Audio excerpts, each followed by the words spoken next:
Welcome everyone to Behavior Code. Very good episode we have for you today. I'm your host, Yogi Chris, PhD, founder of Ninth Limb Yoga, and you could call me the scribe or the messenger of IMC. And I'm here with Rick Evenue from Boston, Massachusetts. He's attended essentially like every boot camp that I can think of since January or February, whenever it was. Very dedicated, he was super disciplined on the Beast routine as soon as the Beast came out in June, which is a new method, right? So it was Tabiat, and then that was like super hardcore. And then that evolved into Messengers, which was like super language, a lot of linguistics and technicalities of language. Then it went on to Love Spell, how to use language to spin a spell for romance, for seduction and pickup. Then it moved on to Lion's Den. And it's just an evolution. And Lion's Den is the philosophy of the Beast. And from the beginning, I mean, you were on it before I was on it, Rick. And I was admiring your videos, and it got me back because I'd done only yoga for 9 years. I'd done, like, maybe I did a pull-up every now and then, but like hadn't done calisthenics for a long time. So I mostly sat back and just admired you guys that were on it so fast for like a week or two before I even got into it. And you were one of those guys that I was watching. I was like, man, because I'm trying to analyze how I use my muscles because your physique is incredible. And I was like, it just inspired me to like get back into it. Or get into it really. So welcome to the show, brother, and happy to have you on. And introduce yourself to the audience if you would. Well, my name is Rick Evenue. I live in Boston right now. And I've lived in the United States for about 10 years now. I come from a country called Haiti. And just one little fun fact about Haiti, which I take a lot of pride in, is that we were the only Black country that revolted against our oppressors, and successfully. We were the only Black country that were enslaved that freed ourselves because we fought for our own freedom. Now, I used to be ashamed to say that I was Haitian before. Back in my school, back in Florida, where I used to live, it wasn't cool to say you were Haitian. You would be bullied to say that. And then that's when I realized that, you know what, being Haitian is the fucking coolest thing I could ever be. And I wouldn't want to be born anywhere else. I take a lot of pride in my ancestors for what they did, which brought me here today. And right now I live in Boston. I run a clothing shop business. Right now I'm wearing a shirt that says Save the Children, #Save the Children. I made this shirt about a week ago. Wow. And I'm actually in my shop right now. I want one. What we do, we help people who want to put their brand out. We produce the brands for them, and we produce shirts, t-shirts, hats, whatever. Bro, let's just plug it right now. How can people get this shirt? Because I want one. I could just straight up just make it, because that's what I did. I just woke up one night and I was like, it was like 1 a.m. I was like, holy shit. I had like this realization about the whole Save the Children. Yeah. Well, and the thing going on. I said, how can I kind of bring an awareness to it? Yeah, of course. And the font and the color is perfect. That's correct. It's pink. And it also, I know a lot of females, especially, they so that's why I thought, you know what, let me put the pink color. At first, it was this font. I chose this font. It's called Protest. The font that I used. Wow. Called Protest. And it has little kind of markings into it just to show you that it's actually a struggle. Yeah. And I really liked it. I really liked the font. It really resonated with me. So I said, you know what? Put it on the shirt and just wear it. And I've actually had people comment on it and say, I had a girl today, actually. She was like, wow, what does this mean? And then I explained what's happening. So it's more direct. Yeah. It's right up in their face. It would be like a woman with like her breasts out, like just the cleavage, not like totally naked, but it's like it attracts. And you're doing that from a male perspective because you're a protector. You're a protector, and you just claimed a value that just struck a note that was deep note. So did you just make this one for yourself, or do you make to order, or can other people get this? It wasn't anything that I was intending to sell or anything. Oh, okay. So, yeah. And this is a shirt that I used to have. It was just blank. And then I just put this on it. Of course. Yeah. That's great. It looks well done too, the screening. Well, I hope that kind of know me a little bit, but. Oh yeah. I kind of cut you off for that actually. Did you have more? I have nothing else to add. Well, so then let's take it back. So, all right. So you come from Haiti and you were in Florida for a while, and then you went up to Boston. What point did you come across Arash Dibazar? I was introduced to him by my brother. That was in was it senior year of high school? Yeah, senior year of high school. Yeah. And then started watching the videos, and a lot of stuff that he said just clicked, man. They just made sense. The way he communicated, and it just all resonated with me in my life. And it's really changed my life ever since. I don't, to be honest, I don't know where I would be right now if I did not know these philosophies like then. Man. Yeah.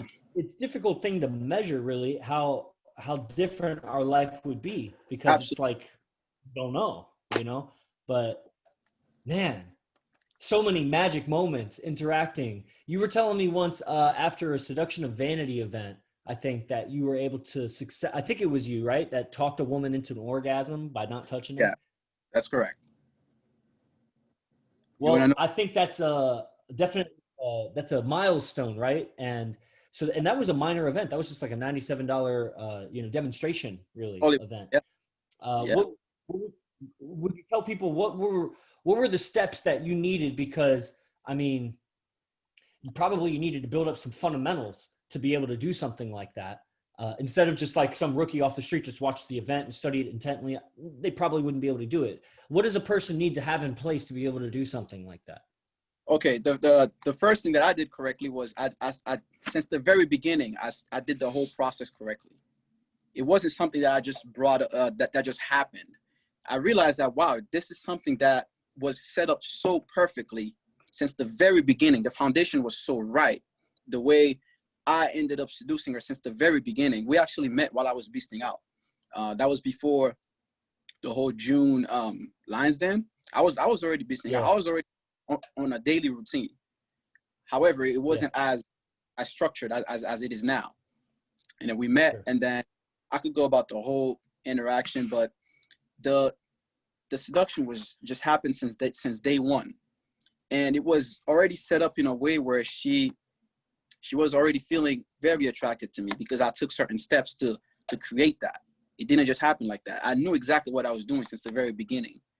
And then after watching the vanity video, it happened to be on a day before where I was supposed to hang out with her. And then we ended up out, and then it happened, dude, like in the car. And then I don't remember exactly what happened, but I had to create a certain vibe, a certain environment. Consciously, I knew exactly what I was doing. I had to create the environment where she was so open at that moment. She was just, I could just feel the energy. It was in the car, and you know how the car is like very confined, and you can just feel someone's energy when you're sitting in the car with them at night. You know, and I just knew at the moment that it was very, very, very possible that I could do it. It wasn't anything that I was just trying out like, oh, let me try to see if this works. I just knew for a fact it was going to happen. I just knew deep in the bottom of my heart, knew it was going to happen. That's good. Yeah, I see what you're saying. All right. Well, I wanted to take it back. You said that you would not be where you are in life if it were not for these philosophies. Right. Meaning the philosophies of IMC. That's correct. And would you open up that statement a little bit for people? Maybe some people may discover this that haven't met or don't know of Arash. This might be their first behavior code. What is it that, what do you mean by these philosophies? Okay. What I mean by that is not so much externally, but more like internally, the way I feel internally. Let's say I never knew Arash, or I never came across IMC philosophies. Internally, I would be a wreck, seriously. Because I grew up in an environment, as most of you guys,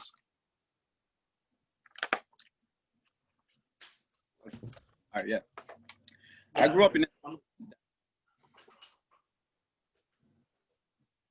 You hear me? Yep. All right. Perfect. Yeah. Because yeah. Environment that just did not encourage self-improvement. It seemed like it did encourage it. However, it did not. Like the real self-improvement. I grew up in an environment where people, well, even close family members. Are you good? Yeah, man, I'm listening. I'm just trying to get the lighting right while you talk. Yeah. Okay. Yeah. I was saying the environment I grew up in is not, just like most of you guys, it doesn't encourage self-improvement in any way at all. It seemed like it does, but it doesn't. It seemed like it does to the point that they only want to see you do things that they want you to do, or that they see that, okay, he's doing that, I expected him to do that. I was just filling up expectations the whole time. However, I always felt like I had something that I had to prove to myself, and that I had to go about my own way in life. And that's what I came across in the IMC philosophies, where it actually encourages you to actually take pride in your life and move forward. And let's say like me, I did not finish college. I did not.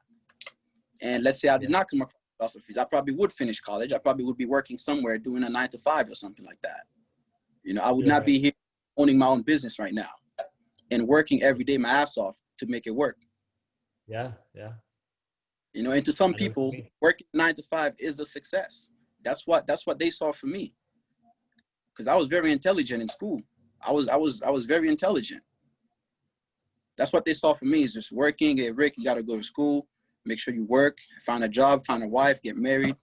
We all know the drill. Yeah. So I knew this was not the life for me at all. Well, brother, let me ask you, are there any standout moments, like really big shifts that have happened on this journey with IMC? Anything stand out, either maybe in the last 6 months or just all time? 2 or 3 things maybe that stand out to you, of like transition points or big events. Yeah. One of them was, there was a boot camp in January that he spoke about. Well, Arash spoke about taking pride in, I believe it was, because I still watch the same videos all the time. That's how I watch the same videos that hit me emotionally. I watch them the most. And really spoke about taking pride in everything that you have, and that things just did not happen like that. I didn't just wake up one day, came here. You know, I had to work for that. I had to go through a lot of struggle, and all of those that made me realize, like, wow, I'm actually a cool guy. Like, I'm actually a good person. I'm actually kick ass, you know? Right. Where I've life, it's been people trying to kind of put me down the whole time. And I've realized I've actually achieved quite a lot for myself. Oh, yeah. And then the biggest second shift was the whole beasting out session that started like a couple months ago. That was because I was already on a routine. I was already on a daily workout routine. However, it wasn't structured. I was just going out and working out at 2 o'clock or like 5, whatever time it was, but it wasn't structured in a way where I can actually refine everything that I'm doing and actually have a purpose for it. I was just working out to stay in shape, really. Yeah. Now the whole workout session, the whole waking up early, the whole cold shower, now it gives me something to take pride of in every single day that I do it. I take so much pride in that. Where would you say that's now like the purpose? Like you said before, like the purpose was to stay fit. Would you say now the purpose is to like feed your sense of self-pride? Absolutely. Forget fitness now. Fitness is gonna come with discipline. You will be fit with discipline. Now, seriously, I've had people come up to me and say, "Hey, you want to train me, or you a trainer?" I said, "No." I said, "I'm just an discipline." Yeah. And they kind of backward saying, "Yeah, right." You're looking at someone who's disciplined. That's it. I just love discipline more than I love fitness. Fitness is not gonna get me anywhere in life. Discipline will take me everywhere. Oh man, preach it. So that's what it was to me, man. Like, I love the whole waking up in the morning. I love the whole struggle of like, I don't want to wake up. Let me get another 10 extra minutes. I just love the whole process. I fell in love with battling my mind every single morning and overcoming that shit every single morning, you know? Arash literally speaks life to people as he says. Yeah. So what is you were just saying about the your self-talk, I think it was in the morning. That was the last thing you were just saying. Am I right? Self-talk? Yes. You didn't use those words. I got distracted by the message. I was reading the message DC types, but it was well, anyway, you were saying the discipline, the second big transformation is the organization of the routine of the beast, in Right. the morning routine of it, and shifting your aim from fitness that you now realize is just a complete, obvious, and guaranteed byproduct of discipline.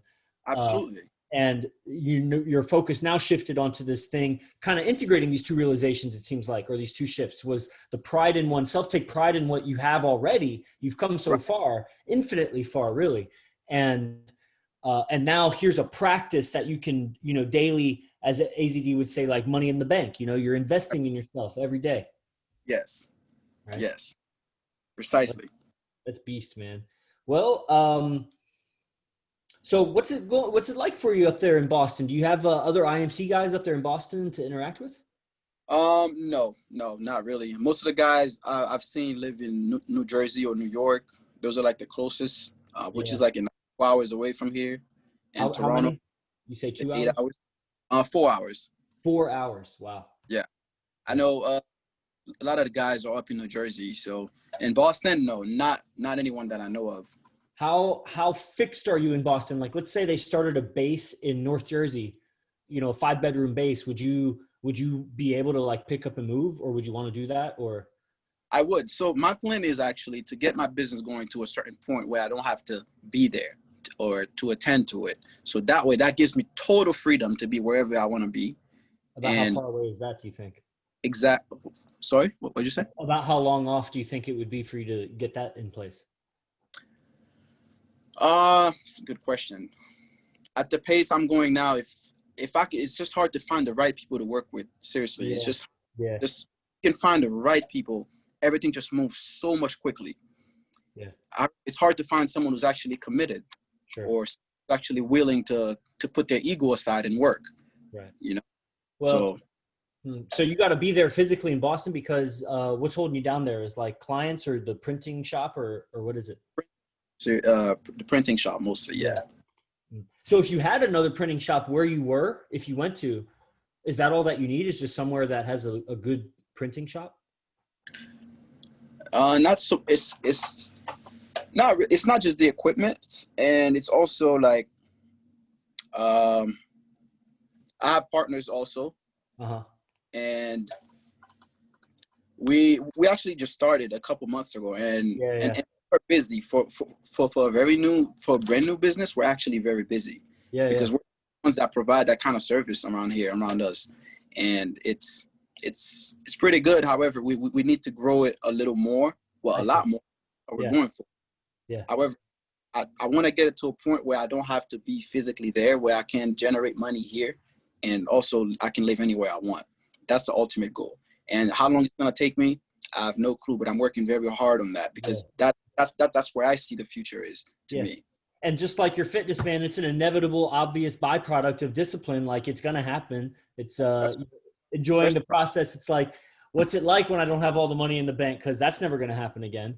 And if it does, I'm gonna be even better off, because it's just years of accumulating the dividends on my discipline. So, live it up. Like, this is only getting better from here. This is the worst. If this is the worst it's going to be, it's not even a big deal. This is easy. So that's why we take on more challenges, right? That's why we got to wake up early and do more reps and, less calories or whatever,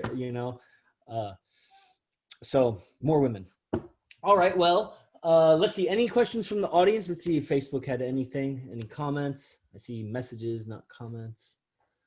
Well, Rick, is there any parting words that you have for the audience? We got these guys. I think everybody, I don't know who's on Instagram right now, but most of the people that watch these sorts of things, they've already done boot camps. Some of them are on the outskirts, like they're in Lines Den, or they did Love Spell, or they're just floating around and like on the perimeter. They just, I don't know. They like how I talk, but they can't take how aggressive Arash is or something. Like, he's like, everybody that's listening to that, you need to understand that I'm just like a watered down version of that. It's, I have my own philosophies in yoga and whatever. I do things that are separate from IMC, but the power you admire, or the qualities you admire in my voice, are just a dim reflection of my teacher. My teacher is shining that, and I assimilate and I reflect. And does Rick use the law of attraction? Rick, do you use the law of attraction? The law of attraction, is it the one where you think about something and then you attract it to you? Is that what you're talking about? That's probably, yeah. That is, I think, yeah. The law of attraction. The way you say it makes it sound like you're just a natural, but you don't really study I it. do to an extent. However, I'm more of a practical guy to the sense that I like to know what I'm doing and what the result is going to be as I'm doing it. It's not just I sit down and think, oh, everything's going to be good. No, no, no. I think that, yes, but at the same time, I take more actions and actually just sit down and think about things. You know, like, for example, I had to buy a big machine for my business, and I knew I was going to buy it. It was a huge investment, and I knew I had to take certain steps to make it happen. Like the same way, I really with a deep passion when I come to a boot camp, and I'm going to make it happen this month. And I just know I'm going to make it happen, and I already have a plan for it. And I'm actually going to talk about that, Chris, because I need to figure out all the, you know, logistics. Yeah, that's me. Yeah. I'm a logistics guy. I'm good with that. So that's really exciting. Yeah, and anybody that's watching this, you know, the possibility, I know some of you are foreign, the guys here, they're Europe, actually, the Zoom guys.